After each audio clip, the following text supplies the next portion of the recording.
அண்மை செய்தியை பார்த்து வருகிறோம். அமலாக்கத்துறை அதிகாரிகள் மீது வழக்கு பதிவு செய்யும்படி ஜார்க்கண்ட் முதலமைச்சர் ஹேமந்த் சோரன் புகார் அளித்திருக்கிறார்.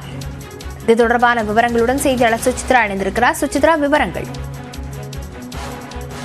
தன் வீட்டிற்கு ரெய்டிற்காக அனுப்பப்பட்ட அமலாக்கத்துறை அதிகாரிகள் மீது தற்பொழுது வழக்கு பதிவு செய்து நடவடிக்கை எடுக்க வேண்டும் என்று ஜார்க்கண்ட் மாநிலத்தினுடைய துருவா பகுதியில் இருக்கும் காவல்துறை காவல் நிலையத்தில் தற்பொழுது அம்மாநில முதல்வர் ஹேமந்த் சோரன் புகார் அளித்திருக்கிறார். மிக முக்கியமாக SC/ST பிற்படுத்தப்பட்டோர் மீதான எதிரான வன்முறை தொடர்பான பிரிவில் அவர்கள் மீது நடவடிக்கை எடுக்க வேண்டும் என்ற ஒரு கோரிக்கையை வலியுறுத்தி புகார் கடிதம் ஒன்றையும் தற்பொழுது ஹேமந்த் சோரன் தரப்பில் இருந்து காவல் நிலையத்திற்கு கிடைத்துள்ளதாக ராஞ்சி போலீசார் அதிகாரப்பூர்வமாக தெரிவித்திருக்கிறார்கள்.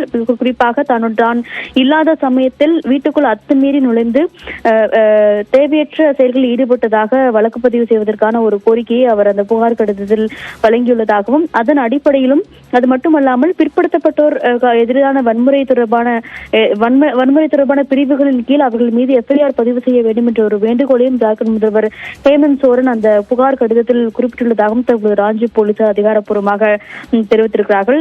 நேற்று முன்தினம் முதல் டெல்லி மற்றும் ஜார்க்கண்டில் இருக்கும் ஹேமந்த் சோரனுடைய இல்லத்திற்கு சென்ற ED அதிகாரிகள் அவருடைய கார்கள் உள்ளிட்டவற்றை பறிமுதல் செய்து குறிப்பிடத்தக்கது. அது மட்டுமல்லாமல் முதல்வர் 2 நாட்களாக காணவில்லை என்ற ஒரு அறிவிப்பையும் அமலாக்கத்துறை அதிகாரப்பூர்வமாக வெளியிட்டிருந்தது. இந்த நிலையில்தான் தற்போது அமலாக்கத்துறை அதிகாரிகளுக்கு எதிராக ஜார்க்கண்ட் முதல்வர் ஹேமந்த் சோரன் தரப்பிலிருந்து புகார் கடிதமானது வழங்கப்பட்டுள்ளது.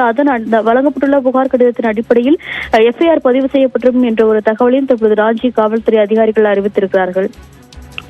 விவரங்களுக்கு நன்றி சுசித்ரா.